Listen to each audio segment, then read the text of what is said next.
Still, ready. and you have to sit Absolutely another ready to hour go. before he starts Okay, shooting us. you're on. How fucking Okay. stupid could they be here? How many more hours does it take to set up a fucking light? This is Go what ahead. happens with a college education. Go ahead. That's what happened. We wanted to take. I remember you jumped on me last night with Jackie Mason style when I said, "How in the hell do you sustain that energy?" And you said, "So we're talking energy. We're not talking jokes here." But it was fascinating watching you, and this is what is good about our seeing you the day after we got to share the Jackie Mason experience. How to equip yourself for that steady flow, that contact. You're revealed on stage, you walk into one, and you're off. I'll tell you the truth, I have no... Oh, there's a fucking yenta with the whistles blowing. You said that phone didn't bother you. Now Oh, it no, I does? did. Every Okay, phone I'll bothers me. turn it, I'll take Sorry. it out. How could you expect the phone not to bother them? If they're shooting a show and a phone rings, it doesn't bother them? That's got to be the dumbest question I ever heard. They're shooting the show. He wants to know if the phone don't bother you. They're supposed to answer through the phone's ringing. The phone doesn't bother us. It's just the ringing. But anyway, you, So it doesn't matter if you have, do you have to answer the question I ask again, or do you just edit it in? Just go right ahead. Go yeah. right ahead. Yeah. I have no methodology, and I never did in terms of calculations about how I do my act. I only think about how I can make something funny. I don't think. I think of the mental part of it. I don't think of how I stand, how much energy I have or don't have, how I deliver or don't deliver. The technology involved in it, the styling of it, the method of it, the construction of it, nothing of it ever enters my mind. To me, it's not a science. And I don't feel like I have to know any rules or systems or styles or regulations. I don't believe in any of it. I just think of jokes. I think of what I find funny and how to construct one joke upon another about that subject and how to get as many laughs out of a subject matter as I can. I don't think of why it's funny or how to make it funnier, except for how to create more lines that will get more laughs. If I think a subject strikes me funny about parking a car, and I think there's comedy and there's great humor in the basic situation, then once I find it funny and I think it titillates an audience just as a thought, then I start building on it. How many more laughs I could get out of it, and how I could pile one laugh upon the other till I can make it as funny as possible. And I go through trial and error. I get a couple of laughs, then one misses, one hits, and then I rewrite it and try to get better laughs and more laughs. Then I try 5 more jokes on the subject. If once I commit myself to the subject matter because I find it basically funny, then I just keep sweating with it until I make it as funny as possible. Like when I opened the show with the same-sex marriage idea. Originally there was 2, 3 jokes in it that were funny, but I felt there's so much more to that subject than just 2, 3 jokes. So I kept working the subject with other ideas, what else I could come up with. So I came up with the idea of I don't care if a guy's in love with a horse. And then I came up with the idea of the interior decorator. Would you hire an interior decorator who was a heterosexual? Then I came up with another. But on the way to these ideas that work, I went through 12 ideas that didn't work. And I keep changing and rearranging and working. That's why I'm in a comedy club every single day for 3, 4, 5 months before I open on Broadway. And until I find that I've built each routine into the maximum kind of laughs that satisfy me, as far as the effectiveness and the level of laughter, until the level of laughter satisfies me, I don't open yet. I only open until I feel that it's bombastic from beginning to end. When you were in Nashville, Zanies, Yeah, you went then to Chicago, to Right. Zanies there. right. Now, was it the same composition, the same outline, and then As I'm working, as I said to you before, as I'm working, I would keep developing thoughts and ideas. I have no system whatsoever, except the aim of getting as many laughs as possible. So if I think of another subject, I don't stop to think do I have to stick with this or stick with that? I have no rules. If I try a subject and it doesn't get a laugh, or if I find the audience doesn't find the basic idea titillating, I find that if a comedy subject is funny, you could sense in the first line, before the first joke, you could tell if that subject is funny.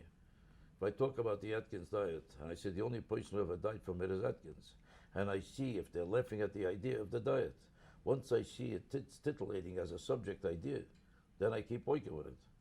Sometimes I start an idea with a basic subject, tell a few jokes on it, and I could sense that it's remote to the audience. They don't get involved in the thought, and I don't see them getting captivated by the subject matter. If I don't see a titillation in the audience right from the first line, I get away from it. I go to another subject, and I keep trying subjects that I think brings up an immediate responsive chord in an audience. If when I sense that responsive chord, I see giggles, I see smiles and laughs, I see a sense of recognition about the subject. Ho, I stick with it. Then I start to build on it to make it as funny as possible.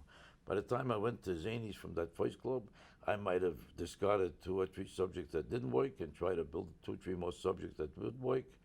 Maybe 5 subjects. Some days I'll come up with 12 subjects and try them all, and they'll all stink. Sometimes I start a whole new subject, and all of a sudden the whole thing works right away. You never could predict how much effort there'll be to get a subject to become funny. Like I started with the curtains in the park. How one schmuck came up with putting curtains in the park. I didn't even work on it. The subject was so funny that just making reference to it started to get laughs. And as I'm on the stage, I ad-libbed a few more lines, and the whole thing became a funny bit without any effort at all. On the other hand, some routines I developed, like the Atkins diet, was very hard work. It was funny right from the beginning, but I couldn't find the lines to build on it fast enough, well enough to really build huge laughs out of it. I didn't get huge laughs out of it until about a month and a half's work, doing it every day. By the time it took me about 3 months to make it as hilarious as it is now. Then there's another subject took me maybe a week. Maybe another subject took me a day. I can't predict it. At what point would you abandon something that you had thought was going to be a great riff? And it's... As I said before, once I think the basic idea is funny and I get a couple of little giggles on it and then a couple of laughs on it, and I try to stretch it. I'll try to stretch it and I'll stick with it usually sometimes for a year if I know that it's funny. I figure there's something wrong with me if I can't make it funny. Once they start laughing at it, that means they find the subject funny. They find the subject funny. Why can't you think of another few jokes? I take that as a personal challenge. And I feel there's something wrong with me if I can't come up with enough jokes to tear the house down with it, because I know the subject is funny. They're already laughing at it. You know, what's interesting, this morning I was watching the news. But you got a good mention on Regis and, what's her name? Kelly. Regis and Kelly. They had a lot of nice things to say about Jackie Mason. When the news element, when the news came on, it was like the basis for a Jackie Mason routine. I mean, just the funeral of the Pope and all of this stuff, the shared experience that would be fun. Instantly heard you riffing on I would this find that for the subjects that would even interest me to make into comedy. The tragedy of the Pope dying is that it hurts me too much to start to try to find laughs on it. I loved him too much, and I found him a universally fantastic man. And I found him, especially the way he broke through all the prejudices against Jews, and the way he took it upon himself to make it a personal crusade to free the Jews from any guilt associated. And he begged forgiveness to the Jews, and he went to Jewish synagogues, and he did things that precedent-breaking things that no Pope would ever dream of doing. And then when he dies, for me to try to work on it for humor, I find impossible. This is interesting because It's like somebody told me my mother died. How many laughs could you get out of it? you wrote once in your book that your comedy doesn't start from the need to perform. It starts from a gut feeling you have about something you're reacting to in the world around you. What the hell is with the whistles here? Hey, Jill, Jackie, I'm sorry. what happened? I mean, we expect deliveries come up. Things have to come up for the office. I mean, we've done this a million times here. This has never bothered anybody. Okay, we'll make the best of it. I mean, I can't help it. Okay. I mean, we can't just stop All everything. right, I got the point. Don't worry. We understand. I didn't understand what was happening. I thought it was How something. many times? We've done this 400 times here. We've never had a problem like this. What are you Where cooking? Everybody is able to block out the sound. They can't block out sound.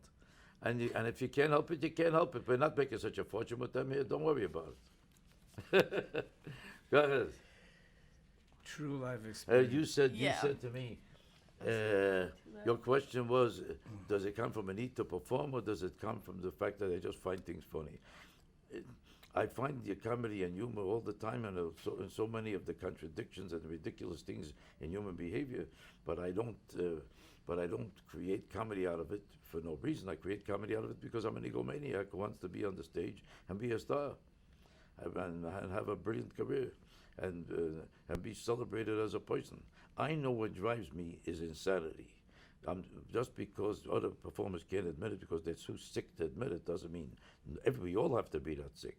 I know that it's a sickness. Just if your foot hurts you and you're going to pretend it doesn't, people will admit it because their foot hurts. They got tuberculosis, they'll admit it. But if they're an egomaniac, which means that they have an erotic compulsion in their personality structure that they can't contain or control, which means they're basically sick people. But they can't admit it. I admit it. I know that I'm desperately sick, man. I need attention. That's what made me become a star. I didn't want to work for a living and be unknown. I couldn't accept the idea that nobody gives a fuck who I am. Every time I got up in the morning, I said to myself, who cares who I am? What kind of, I'm supposed to be a sensation. Nobody cares. So I figured, how could I become noticed here? How could I get attention in this life? That's what really motivated me and nothing else. And I know that's the same motivation that every actor has. When an actor tells me, I'd like to give something to the audience, there's no bigger fraud, stupid, idiotic remark. Like the world will die if he's not a comedian. Nobody has anything to laugh at without your fucking jokes. Well, you're so important that the world is waiting for you to tell a joke in order to find happiness on the site. You're a sick bastard, admit it. They can't admit it. Every politician says the same. I want to give back something to the country. What are you giving back? You're a phony, sick egomaniac. If you want to give back something to the country, how come the country never hears from you? How come you don't sweep up a floor in a hospital? How come you don't go to a slum area and paint the house?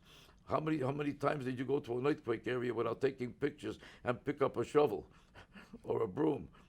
How come? How come you don't help anybody personally? How come the only place you're there to help people is when there's a microphone in front of you to make a speech about it? Who helps anybody? Take all the votes in Congress. How many are in favor of people and how many is there to destroy people? And these are the people who came to Congress to help people. Look at their votes. They're helping nobody but themselves. They're sick bastards. The only decent person is me. I admit it's a sickness, but at the other hand, I'm at least not a destructive person. I don't go to on a phony trip for my egomania to hurt anybody like a congressman. I'm helping people if they get a laugh, but I'm not there to help them. I know if I passed away Thursday, they'll find something else to laugh at. Without Jackie Mason, they're not going to spend the rest of their lives walking around and say, look at this. Jackie Mason passed away. I can't get a laugh anymore. They'll still go to Starbucks and they'll still tell each other jokes whether Jackie Mason is there or not. At the same time, though, I mean, if there was a point last night when, you had this nice moment with the audience when you're saying, I'm here, I'm telling you the truth. I mean, I'm not here to hurt you. I'm not, you'll laugh at somebody else, okay, but you share something with people. You impart something that maybe they didn't know was funny. Would you say that's true? But I'm not doing it as a favor to them. I'm trying to be fascinating to an audience. To me, comedy is 10 times more interesting if the subject matter itself is interesting, not just the joke. A pointless joke about nothing to me doesn't have the substance and the interest and the excitement and the fascination as if there's a subject matter behind it. If there's a subject matter that's penetrating, that at the same time it reveals something, and it fascinates or challenges your mentality. And you say to yourself, hey, I just see a whole new point of view about something. I just learned something. I'm experiencing something. It's not just jokes. Then you find yourself laughing, but you're also more fascinated in the whole story. So it creates an extra dimension to your whole performance that just meaningless jokes don't have. I'm bored to death with these one-liner jokes. My mother-in-law this, my sister that, my daughter this, my landlord that. To me, it's all crap nonsense. Say something worth listening to. That's my philosophy. So that goes back to being a rabbi. That is, rabbi means teacher, and but I'm not going to lie to you. I'm not trying to teach anybody. I'm trying to be as big a star as I can by being as fascinating as possible, which will make me a bigger star. So if everybody passes away in the audience, I don't even care. But what you do care about, and I'm not trying to help You don't them. have to clean up the theater. is that what you're I'm saying? not trying to help them. I'm trying to become a big star as possible. Now you become a much bigger star if there's much more dimension to your performance, which distinguishes you from the other comedians, and that distinguishing factor is what I'm looking for. But That the will fu- make me a bigger star. Now I know that if I teach you a million things about life, you're really learning nothing. Nobody's going to change their lifestyle because they heard a speech from a comedian. I make fun of the values that everybody lives by. That women should pay a check, for instance, at a restaurant. Do you think one woman is going to pay a check because I told them? I'm not going to help anybody, and I don't believe you change anybody with jokes. The built-in prejudices, complexes, selfishness that people have, whatever disease motivates them, is not going to be changed by a couple of jokes. People go to a psychiatrist for 30 years and they can't change them. Why would a comedian be able to change them because he's making more sense? I make fun of people buying houses with 300 rooms and what a weightless waste of money it is. Because you only sleep in one bed. You ever get up in the middle of the night to try another bed? That's a joke I used to use. Whoever got up 4 o'clock in the morning and said, I slept there long enough, let me try this bed. Well, almost everything that people call a luxury is weightless waste of money about nothing. Buying a Mercedes instead of a Chevy is a fraud. It's just a status symbol to be able to say I own a Mercedes. If you blindfolded a guy in a car, would he know which car he's riding in? The biggest fraud in the world is the fact that one car is 70,000 and one car is 11,000. It's weightless nonsense about nothing. You're not more comfortable in the car. It's not a bigger car. You're not buying it for a practical reason. You know what they say when they're in a Mercedes? You can't even hear a motor. This is the most important thing on this site, not to hear a motor. Let's assume you hear a motor. Does it kill you whole day? You ever see a guy walking around with a headache? The motor is killing me. I never heard that. It's all fraud to feel important, that's all. It's another form of egomania. All luxury, almost everything that people buy that costs more than $11 is a fake luxury to make a person feel rich. It's all about nothing, like I say in my hotel routine, about the room service for $48.50 for an egg. But they can't get over the fact that they got room service. They don't need the room service. They ordered the room service to feel like they made it. Look how successful I am. I ordered room service. They don't even care if the food don't show up. After they order room service, they wait an hour, it never shows up, then they go downstairs to eat anyway. In your own personal experience, how has humor helped you as a survival tool? I wouldn't say I consciously know of it as a survival tool. I'm not a depressive person. I'm not miserable. I'm not nauseous. It only helped me the fact that I made a fortune, and so it helped me to make a better living. But I don't think of it as a survival tool unless you're talking about flying first class. That it helped me. It helped me to live a more comfortable life.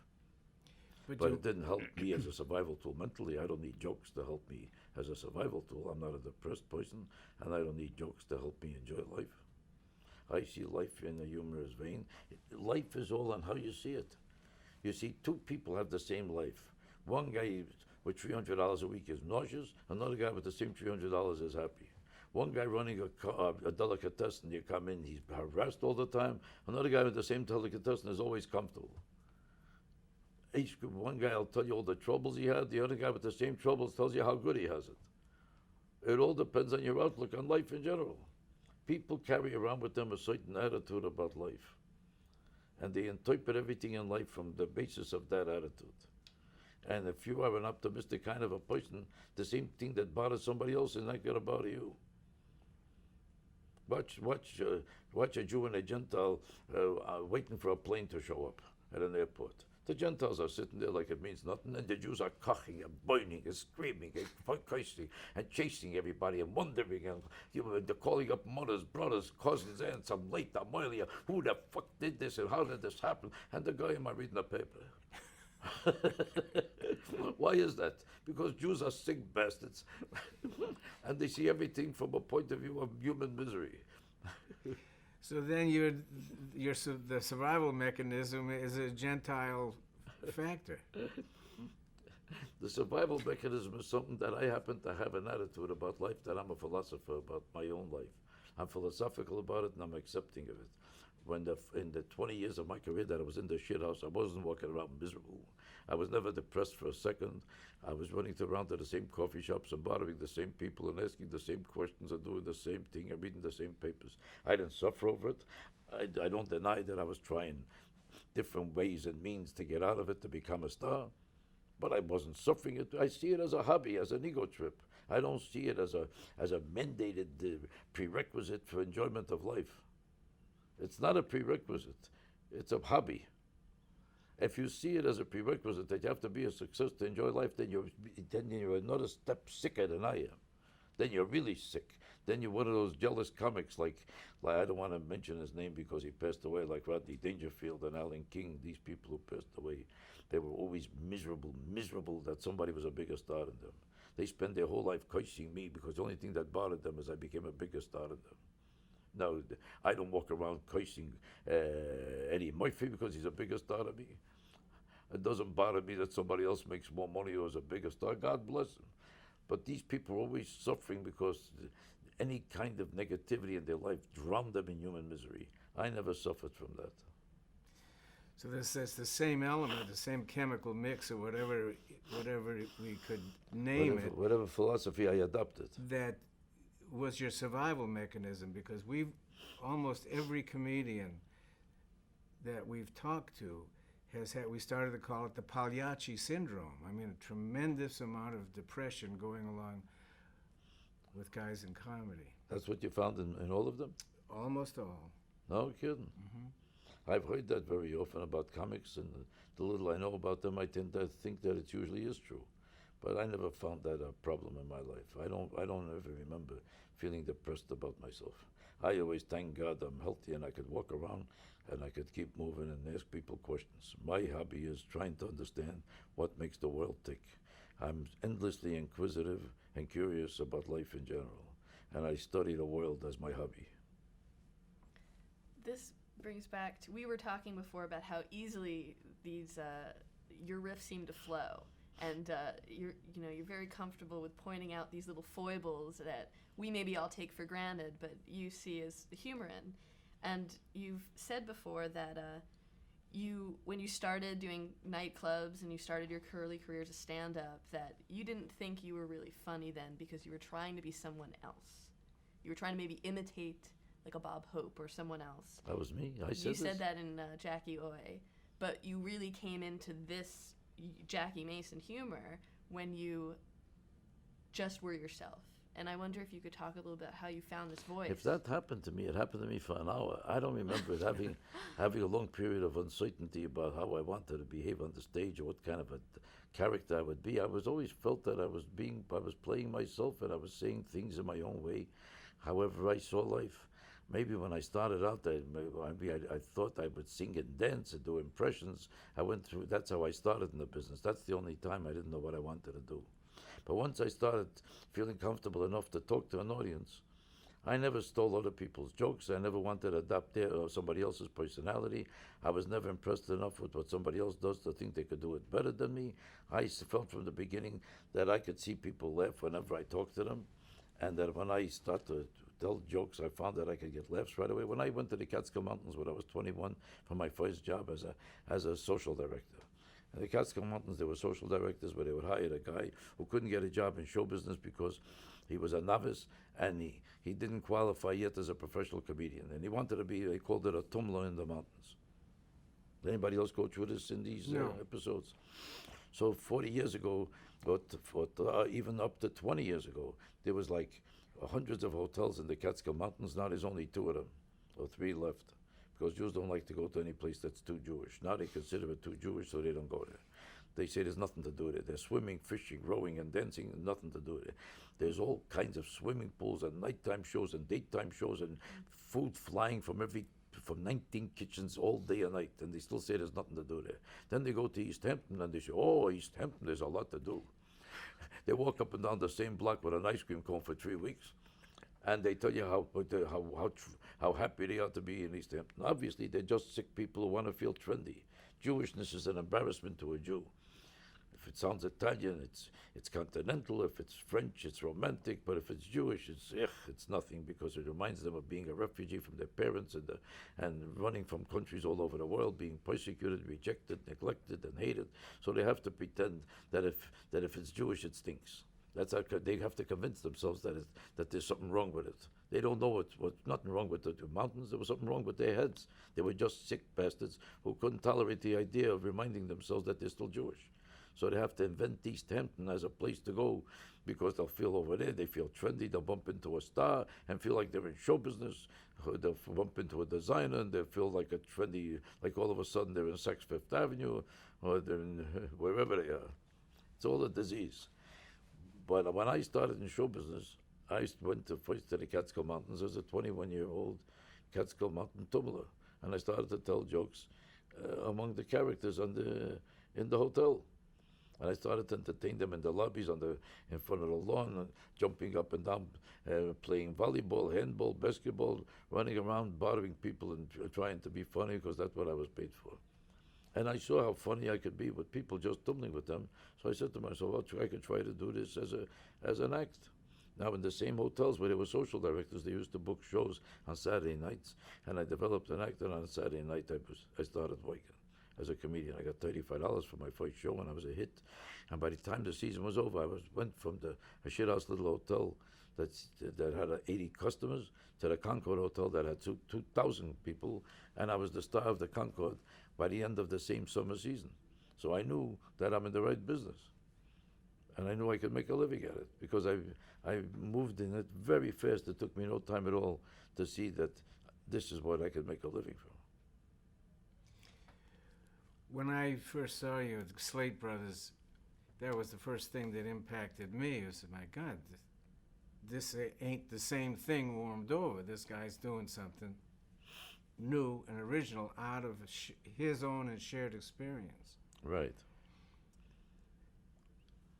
That sort of down Merriment Lane there, you went on to the Steve Allen show. How did that basically affect your life in terms of how you felt about Well, right yourself? away, as soon as I did the Steve Allen show, I went from $300 a week to $5,000 from one Steve Allen show. He was a hot show. You were there. When you saw me on the Steve Allen show, when you saw me in that place, was the Slate Brothers. You recommended me to Steve Allen. As soon as I started auditioning for him, he said, good enough. And I did his show. And that show at that time was a big national hit. So I got top national exposure. An hour later, I was making $5,000 a show. So And it made a whole difference from being just a neighborhood bar mitzvah comedian to becoming a television star. And all of a sudden, after that, all the television people started to hire me. Gary Moore, Dean Martin, whoever had a show. I started to do everybody's show. When did you do Jack Parr did it after Steve Allen, right? Right.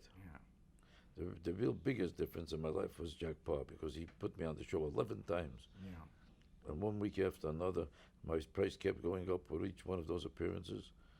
But the real start was Steve Allen, and the great projection upwards from there was Jack Parr. Then I did everybody else's shows, and it kept moving until the Ed Sullivan debacle I had. That debacle at Ed Sullivan with that finger incident, where he thought I did something dirty, and I did nothing that was wrong in any way. He imagined it.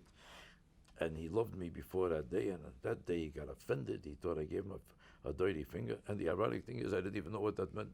When he thought I gave him a dirty finger gesture, I literally, when I tell this to people, they find it inconceivable to believe. I had no idea what that meant, this finger upwards. I had no idea that there was some symbolism in it of any significance in it, that it was a dirty connotation involved in it.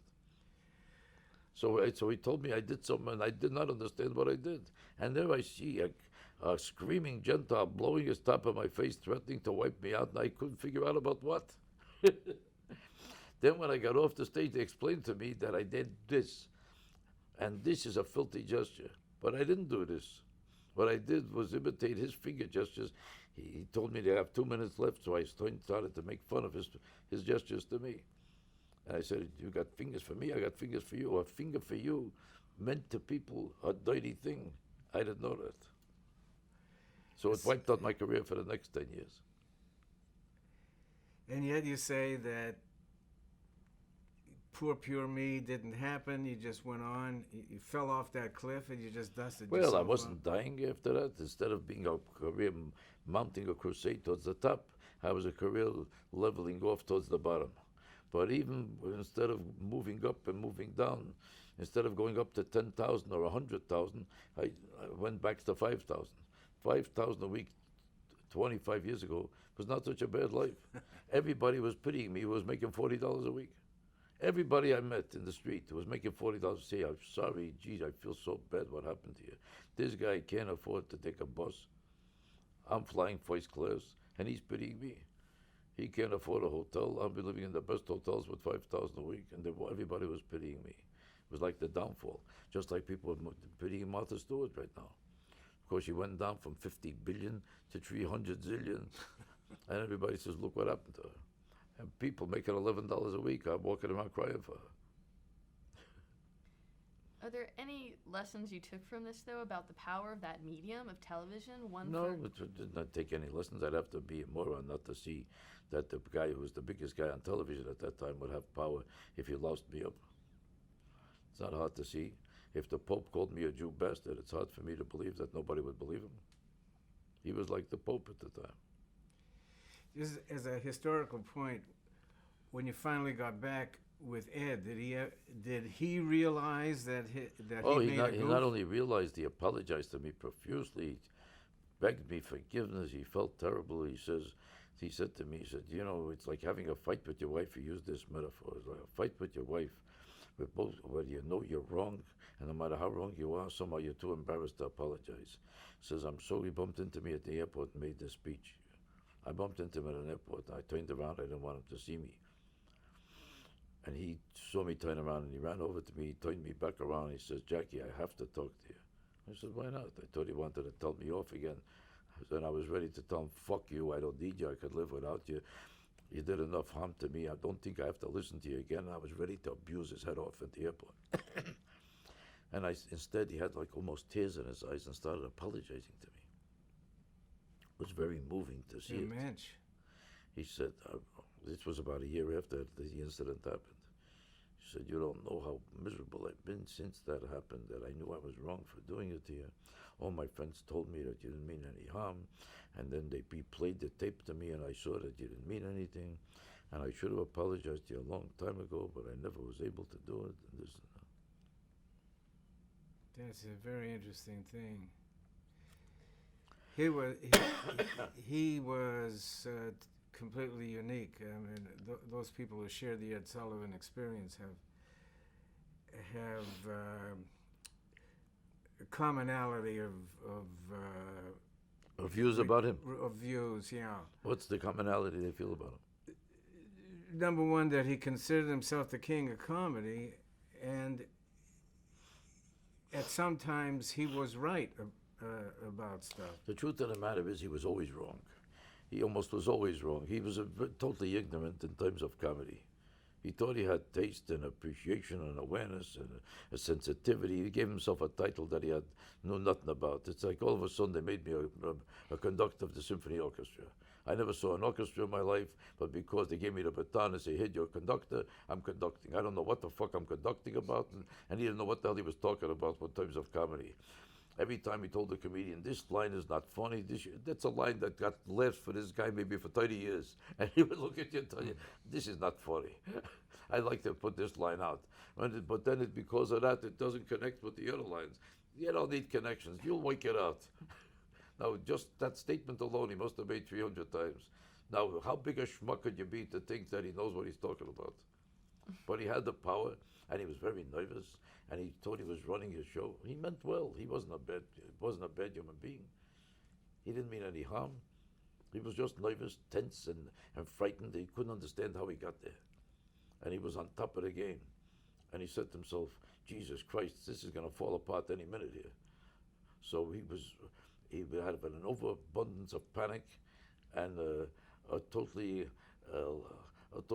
lack of abundance of talent. He just had panic. He had no talent for this business.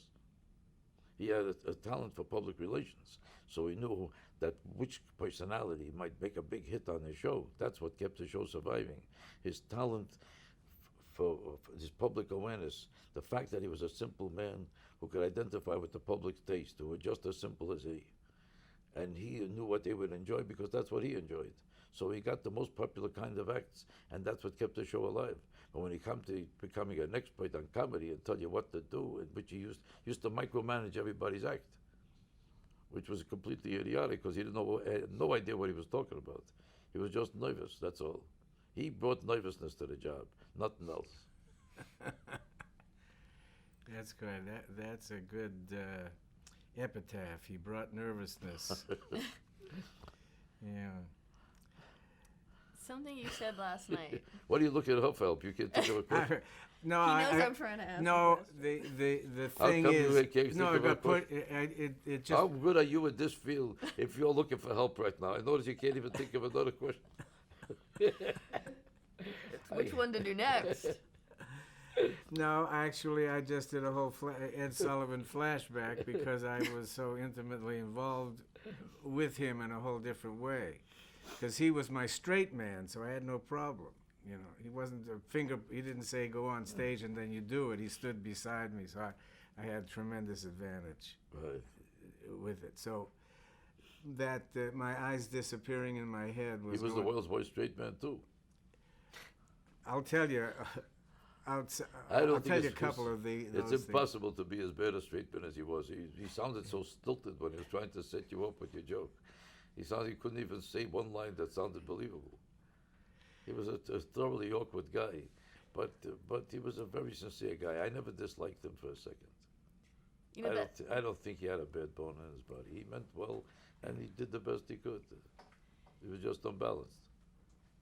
the episode that we're talking about, the October 18th, 64 episode, it's at the Museum of TV Radio. I actually saw it yesterday, and what it comes across as, it's a very sweet, almost, exchange. Like, you're jiding. You're Right. guiding. You're not... I'm just kibitzing with him.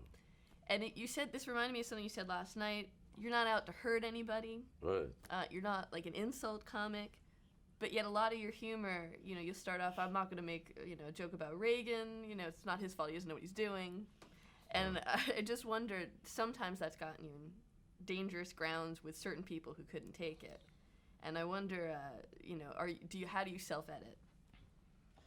I talk about insulting people, but I don't consciously really insult people. You notice I pick on Kerry and I pick on Bush. But by the time that I'm finished with the show, nobody knows if I'm for Kerry or Bush. I hear more debates. I think he's really for Kerry. No, he's for Bush. The joke was more vicious. No, the other one was. They cannot figure out if I'm for Kerry or Bush by the time that's over. Because I purposely designed it that way. I'm not there to make a political crusade for anybody. And I don't think that's my job, and I'm not interested in taking that job. I don't see anything wrong with it. If you want to be a political comedian who fights for a certain person and thinks that the other person is terrible and you want to fight for him while you're doing your comedy, as long as you're getting laughs, I don't think there's anything wrong with saying anything.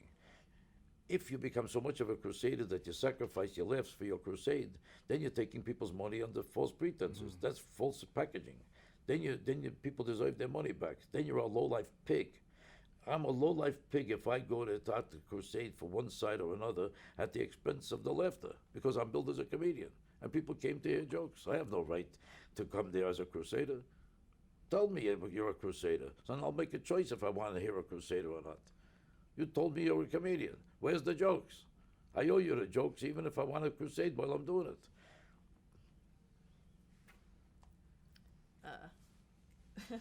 That's why I make sure that all my political jokes, regardless of which side I am, every line about any politician has a punchline. It's all for laughs. And the funniest part of my act, or just as funny as anything else, is my political part, because I'm aiming for laughs while I'm making speeches. I always submerge the speeches to the jokes. I don't do it the opposite way, where the jokes are submerged for the purpose of speeches. Speeches is not what they came to buy. And you're a phony bastard if that's what you start getting involved with. One technical thing, you use the people in the first row or the first 2 rows pretty consistently. Now you got a theater that's got a balcony, and yet your focus is there, and yet it's radiating all over the theater. I was sitting there amazed last night. We had the privilege of seeing you. And what is that? Dude, that's a mistake. The truth is, I should look more to the rest of the theater. I keep forgetting to look to the rest of the But theater. it doesn't. I don't know if there were anybody else in the theater that would be in that consciousness. I still think it would be more effective if I looked more to the rest of the theater, because more eye contact, more facial contact is important. It's nothing wrong with picking on the people in the front for laughs, but look up more. I keep forgetting to look up more, but I should. That's a technical flaw. That is positively wrong, because I'd make more contact and they would enjoy it more if they could also see my face more often instead of looking down all the time. The fact is they're laughing anyway, but that's the only thing is not how many laughs you get. People enjoy a show more if you look towards them. If a guy is telling you a joke looking across the street, or even if you find it funny, wouldn't it more interesting to him if you could actually face him and he's talking to you? I should look at the audience more. I keep thinking and forgetting to do it because I got so used to playing small clubs all my life and trying out jokes all my life in little places that when I go into a theater, it takes me about a month and a half in the theater before I get used to looking out there. Now that's fascinating, because I almost got the feeling that the whole audience became those people in the front row. Did you get that? Yeah, I think the laughs were bigger because you were feeling for them too. You were, you. I don't know. I think you should look into the rest of the audience much more often. But that's a funny gimmick about picking on the people, because everybody laughs at that. For some reason they get a big kick out of it. So I always want to do that too. But besides doing that, you should also look at the rest of the audience more often. So people do want to look at you when you're talking. They want to see your face more often. They want to see your expression in your eyes and your look. They want to feel they're making contact. You're talking to them. That's funny. Not just about. You didn't miss it. I didn't miss it. No, I was looking in wonderment, being a comedian myself, saying, because I have a consciousness of let's talk to the people in the last row of the balcony. Then I said, wait a minute, the audience is sitting in those first 3 rows. Yeah, and you felt like an observer of a show that's going on down there. Yeah, I mean, I was. And you didn't miss I didn't it feel then. any. I didn't feel any. You didn't feel left out. Any no. Is that right? No, I thought that it was. Well, this is something a different point, but it was okay because you weren't picking on us. We were like in the So shadows. that's what you were I mean, enjoying. Right. You get but- the kick out of it because you feel safe and comfortable. It makes you feel Maybe better. that's Right. it. That you don't have to face. And you're watching a guy. It's like watching a fight, and you don't have to get punched. While you're sitting watching a guy punching somebody else. So you're there watching it, and you feel relieved that he's not you. Now, what happens if it is you? Because you've had a couple people I that never you've pick picked. on people that look like they don't enjoy it. I'm very, very conscious of that. Just like you won't tell the same joke to a grandmother that you would tell to a hooker, because you know that it's a different type of comedy that's acceptable to her. Without realizing it, everybody is editing themselves when they talk to anybody, and they don't even realize it that they're talking differently to every person they meet. When you meet a 60-year-old Jew, you're not finding yourself talking to him in the same way with the same kind of humor or attitude or expressions that you see to a young broad. You're not going to say the same thing to a priest that you see to a bum in the street. You're not going to say the same thing to a banker that you say to a bookmaker. It's a different kind of personality, and you find yourself adapting to them. It's not necessarily a conscious mechanism, but the personality changes all the time, every day, in accordance to who they're talking to. And if it's not conscious of it, it's besides the point. It's the same thing with an audience. You don't want. I'm not there to embarrass somebody. I could tell when I'm talking to you if you're going to laugh at something or not. You could tell without realizing it. What are the parameters of this guy's type of appreciation for what kind of material? So you sense it as soon as you say hello. You can see if there's an openness in their face or a restrictiveness. You could see if that person looks insecure or looks delighted. You could see if you're going to pick on them and they're going to laugh, or you're going to, instead, you might embarrass them or nauseate them. You could sense it after a joke or two or a word or two talking to anybody.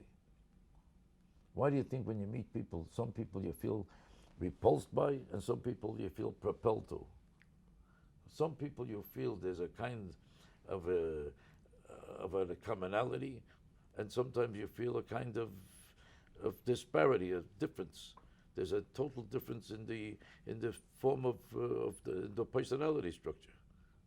You feel he's in a different world than you, and you don't feel excited about ever talking to him again. You don't have nothing against him. You don't dislike him, but you sense you got nothing in common with him. How do you know that? Sometimes it's just 3 minutes conversation, and you already know it. When you feel compelled to meet another person again, you don't know why. You didn't talk to him that long that you know why you enjoy his company. He didn't even say anything to you that you know if you enjoy him or not. But there's an expression in his face of an attitude that comes from the inner person. That attitude is either something like yours or not. It fits you or it doesn't. And you sense it. You don't know why you sense it. But almost every time somebody meets somebody, they say, I enjoyed that guy, or I like that guy, or I feel like seeing him again. And then the other guy, I don't know, not for me. You don't even know why. The expression in their face tells you a story that you can't necessarily verbalize, but he told you the story, whether he knows it or not. And within a few minutes, you know if you like that person or not. The psychologists say that the impression people make on somebody is in the first minute and a half. There's no question about it. They carry around an attitude that either makes you comfortable or not. If I want to be a star and you look like you're too cocky to listen to me, as soon as I say hello to you, I don't want to see you again. If you look inquisitive, and because I have an ego trip, all of a sudden I say hello to you, I'm dying to talk to you again. Now I don't know what happened, but that's what happened. We all have different needs, and without realizing it, that person is answering to a certain need we have. When you see a good marriage, people say have everything in common. Just the opposite. They have nothing in common. They're different enough so that they appeal to each other because they're satisfying the opposing needs that the other person has. A bulldog maniac is never happy with another bulldog maniac. That's why two actors almost never get along. When an actor is married to an actress, 9 out of 10 times the whole thing stinks. Unless one of them buries their egomania to become a star. But if they're both trying to become stars, then one person is not listening to the other and doesn't give a fuck about what the other is going through. Because they can't care that much about your stardom if I'm so busy with mine. So I enjoy a failure in life who's going to sit around listening to my problems. Do you ever find that an audience takes on the complexion of just what you described about one person? About the relationship between a group of people as... It's hard for me to discern that because almost every audience that comes to see me knows they're coming to see me. So they all become submerged in my act. And they all become the same students of my comedy. So it's not different. I don't see any profound differences one and the other. If I meet a man on the street who doesn't know I'm a comedian or doesn't care whether I'm a comedian or not, then there's a difference in one another. But once a guy paid to see me, then obviously he's a fan and he's he wants to say what I got to say, otherwise he wouldn't be there. So he becomes the same fawning person that the other guy was. Let me ask you a little bit about another type of relationship and experience, and that is between Jackie Mason, the artist, and representation. The people, students of comedy who are going to talk about the agent and the manager and the booker and What about it? What do you want? You can't think of a question. how I have to do your job too. Think of a question. What's the question I give? The importance of writing. How many finding jobs do I have to do here? The business side. I want you side to of do my comedy. job too. What? What the pluses and minuses that you can think of in your relationship with representations, with your agents and managers and so forth? I think the main thing in life is to get yourself a manager or an agent that obviously is capable of accomplishing something for your career. There's no big secret here. It's like you want to manage a restaurant. You try to get the guy who knows how to manage a restaurant. If a guy, there's thousands of managers of actors who usually stink.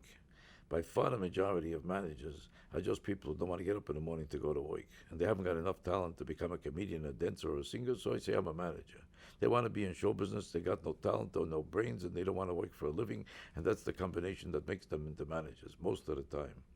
And most of the managers are failures in life who wait for somebody else to become successful they can attach themselves to.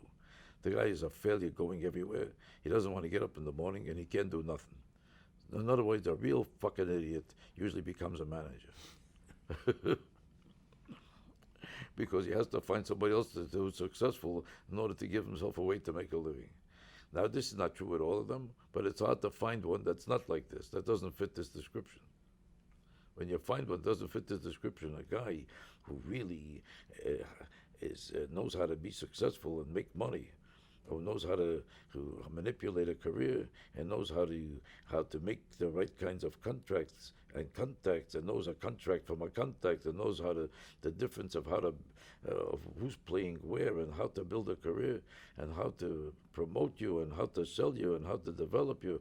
All these skills, he has to be a combination of a good salesman, and he has to be knowledgeable about show business. He has to understand you and your character and where you fit, where you belong, how fast you should make progress, what challenges you're ready to take and to make, and what you can't, and what you're inadequate for, and what you're ready for. He has to know you. He has to be enough of a psychologist. He has enough of a salesman.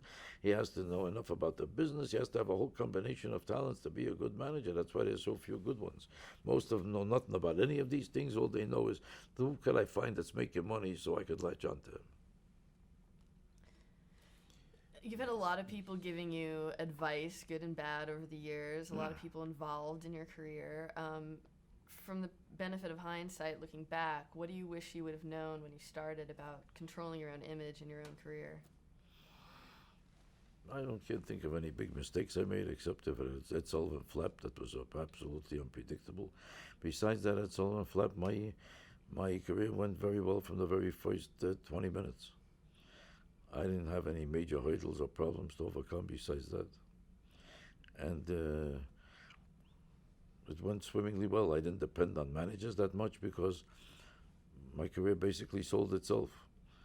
I got lucky enough to catch on when he saw me on Steve Allen. And from then, it kept moving.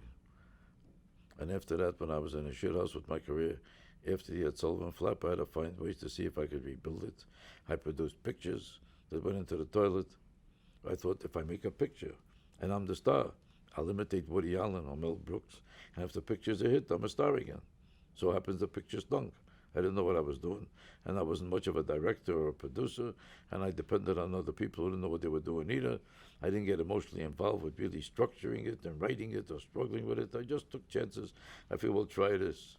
And it was a peripheral level of interest. There wasn't enough of my own involvement in it to make it really happen correctly. Could have been a lot better if I took it personally like I do my own act when I'm heading for Broadway. Then I tried other things. I tried talk shows, debate shows, different shows that I produced. They all went into the toilet. Then I was out of tricks, so I figured I'll try a one-man show. I didn't think anything would come of it. I was in Los Angeles with nothing to do. So I figured I'll spend the weekend. A lot of old Jews remember me from the old days, and I probably could pack a 400-seat theater for 2 days, 3 days. And then I'll forget about it. And then I'll try other tricks to see if I can make myself a star. Maybe I'll produce another picture. To me, this was just a meaningless stop on the way to new tricks that I felt I might produce to make myself a star again. I was enjoying trying different tricks to see if I could manipulate something that would actually work. I go on the stage, and 10 seconds later, I'm a star. Everybody from Hollywood was raving that this is a whole new experience. I was telling the same jokes I told for 20 years. But I was so far down in the business that nobody noticed me. As soon as they noticed me on the stage in the theater, it became a theatrical experience. Now they evaluate you as an event in the theater. If I did the same thing in a comedy club and tore the house down or in a nightclub, they wouldn't have noticed it. Because critics don't come there evaluating you as theater. But when you go into a real theater, even if it's a small theater, it becomes a theatrical event.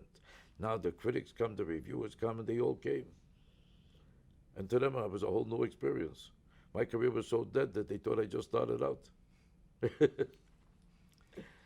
This was you said. And that- this was in Hollywood. Yeah. This was at the what was the theater before the Cannon? I forgot the name of it. It was a theater before the Cannon. I was a hit there. Then I met a guy. What was his name? Nicky Vanoff. Vanoff. And I went into the Cannon Theater with him, and then became a sensation in the Cannon Theater. Then about 4,000 Jews wanted to invest me to go to Broadway because I was the talk of the town, and a $60 ticket now became $300. By the time I was finished in the Cannon Theater, the cheapest ticket was $2,000. You couldn't buy a ticket for $9 million. Before you know it, was easier. It was easier to buy a Rolls Royce than a ticket. They were exchanging 2 buildings for 4 tickets. You couldn't buy you couldn't get a ticket. And I went to Broadway, and after that, I was a sensation on Broadway. Even I was a sensation in L.A. They still thought I would stink on Broadway. They felt too Jewish for Broadway. This is a hit in L.A. because there's so little theater in L.A. And compared to nothing, this guy is a hit. But compared to real shows that Broadway is nominated with 37 $9 million shows, they need this old Jew telling jokes, standing by himself, without a set, without a director, without a producer. Where's he gone? He thought I'm wasting my time anyway. That's what the people of New York felt. But there was about 100 people in Hollywood that wanted to invest in it who saw it. But I gave the job to Nick Vanoff because I liked him the best of all the offers I got. I liked him personally. So we produced the show in New York. And the reviews I got then were, I never saw Mozart get reviews like that. Abraham Lincoln never got reviews. If I parted the seas and cured cancer, tuberculosis, and created a whole new condominium for every Jew in Miami, I couldn't get the reviews like I got then. Now they're used to me, and now I criticize Clinton too much in some jokes and some laughs, so the New York Times now looks for excuses to louse me up. Now I went from a genius to just another guy who's talking about nothing. Now they can't get excited about me, the reviewers. Now it hurts them too much that I've been in Star Broadway too long with a one-man show. This is supposed to be theater. What is this schmuck still doing here? Well, you've been so generous with time. We're gonna change tapes really quick. How before long you- have we been Not, talking now? not Just Charlie. tell me. Let's change Hour right and now, 2 though. minutes.